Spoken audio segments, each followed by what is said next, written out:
Hey friend, Graham here from recordingrevolution.com. Where else? Glad to have you here for a couple of minutes today. Hey, let's talk about electronic music. I don't know if you produce music that uses synths or sampled instruments or anything that's very electronic in nature. No matter the genre, whether it's EDM or hip hop or R&B or whatever, if you find that you're doing a lot of sampled instruments versus actually recording quote unquote real instruments or acoustic instruments in a room, this will probably help you. In today's video, I want to show you how to take those electronic productions and add a more organic human element to it that gives it that warmth, that gives it that special touch that makes it still approachable, sound warm, sound huge, without giving up your creative sounds and that electronic vibe that makes it unique to what it is. The key is really simple. It's to use human and organic elements peppered in with your electronic productions to just bridge that gap, I think. So you don't have to do lots of this. Just a little touches go a long way. And this is a great example to show you as a track I've been working on lately, partnering with my friend Ill Factor, who's just a super talented producer, songwriter, beat maker out of Miami. He's got a fantastic YouTube channel as well if you're into Ableton Live and making beats and stuff like that. Check that out at Ill Factor Music. But he sent over this song that we collaborated on. It's called Raise My Flag, and he basically wrote the song. And he's got beats, he's got synth bass, he's got other sorts of samples that he created, keyboard parts, cool sound effects. And then he had written sort of the hook of the vocal. I got the track, I sang the lead vocal on it and added some other elements to it to just sort of give it this organic feel. And I want to show you two things that I did here that are good examples of what you can do on your electronic productions to give them a little bit more organic flavor. So here we are in the verse going into the hook, and I want you to hear what the hook sounds like with what he sent me. It's clenching my bleeding and I know it's me. Gotta break this spell I'm in, I won't be free until my story's all broken in. Hey, hey, something's going wrong these days, 'cause we're coming out swinging these blades, trying to prove it's for honor. Hey, hey. All right, in the hook, we've got these parts here.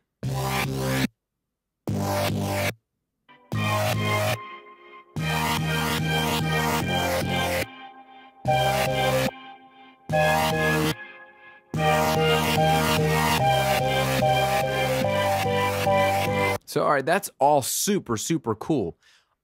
All I wanted to do was enhance that with some organic elements, namely some electric guitars. I wanted to push some air through an amp and just get that warm, overdriven, rock and roll, organic sound, but tuck it under so that you don't even really think, oh, this is a rock song. It feels a little more familiar and organic while still prominently featuring his electronic production stuff. So all I added was 2 guitar parts, just doubled left and right, overdriven guitars, one through a Vox and one through a Fender Deluxe.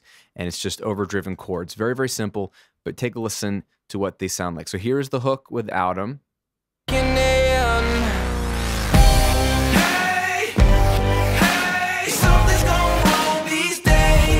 And now let's bring in the guitars.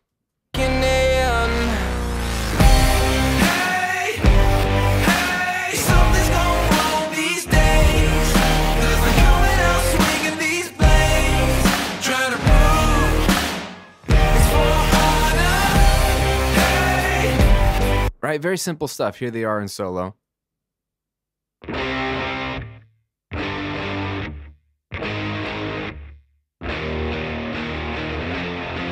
But it's just that warm, organic sound that really adds a nice texture to everything that Ill already put together. So you could do this with electric guitars, acoustic guitars. Guitars are a great tool to add to your bucket because they are organic and natural and familiar, and they can just be layered underneath. Same thing with real piano. If you have a real piano, you can mic it up. It really can add a nice texture. The other way to do this is with the human voice as an instrument. So later on in the bridge, he has this cool orchestral part where it all drops out and there's these strings, and it sort of builds back in with the beat and builds back into the hook.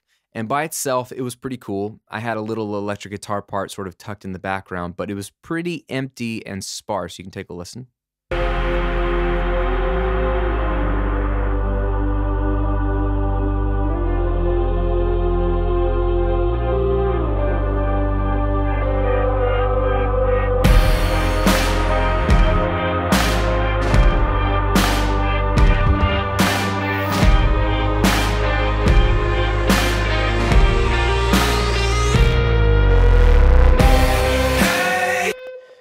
What I wanted to do here was add an organic, breathy, gang, chorusy vocal on top of it. No singing, no words, just the texture of the human voice layered. So what I did was layer 8 of me, if my math is correct, yes. So 4 parts, and I doubled each part, and then sort of tucked them in, compressed, EQ, reverb, delay, all that fun stuff. Take a listen to what this does.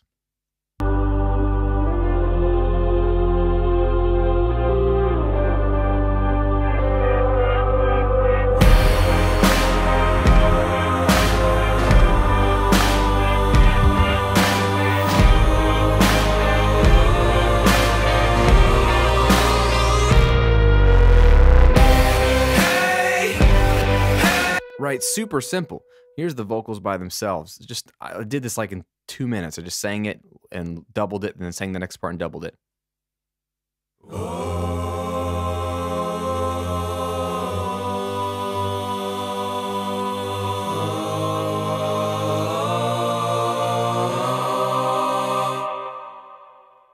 Right?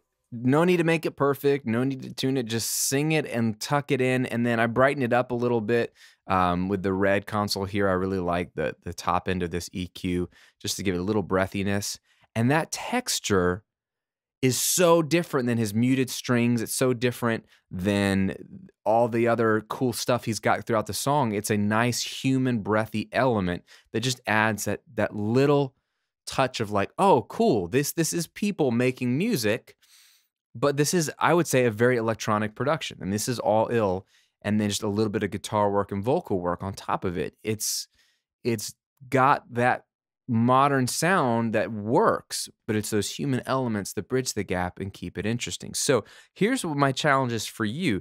If you make electronic music, before you even record, okay, go back to the arranging step. This is so important, where you're mapping out what elements are going to be in the song and what verse 2 is going to look like versus verse 1, and the hook the second time, what are you going to do in the bridge?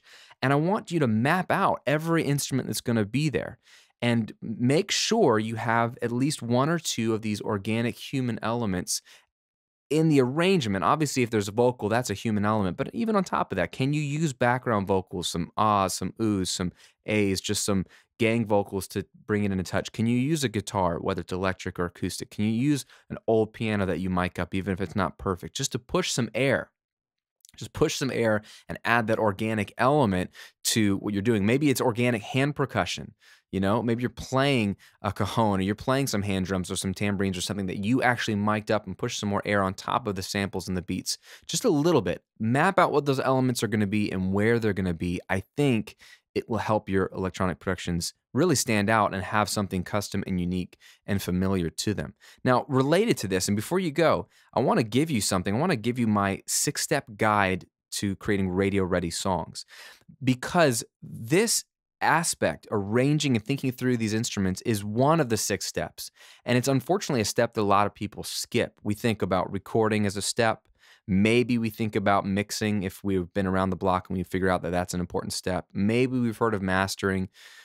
There's so much going on in the arranging step that has to be addressed if you want a killer production. And the best stuff, the stuff that's on the radio, the stuff that is just consumed by so many people and enjoyed and loved and considered professional, the stuff that you would like, whether you listen to radio music or not, that's more of like a terminology for what is good and well produced on a production side. They've gone through this step, the arranging step. the production step before they even record a single note. And I don't want you to skip it. And I've got a bunch of tips and tricks related to this step, plus the other 5 steps you need and the order you do them in order to get killer sounding songs that could sound so good they could be on the radio. And this guide is absolutely free. If you haven't gotten it, go to radioreadyguide.com. I'll put the link here and in the description box. Go to radioreadyguide.com. It's a free PDF packed with all kinds of goodies for you. And what it will do is give you a framework for your productions. No matter what kind of music you make, it gives you the steps to follow to go from song idea to I'm releasing it out in the world. And I think it will help you tremendously. So pick it up at radioreadyguide.com. Hey, subscribe to these videos if you like them. And I'll see you on another video real soon.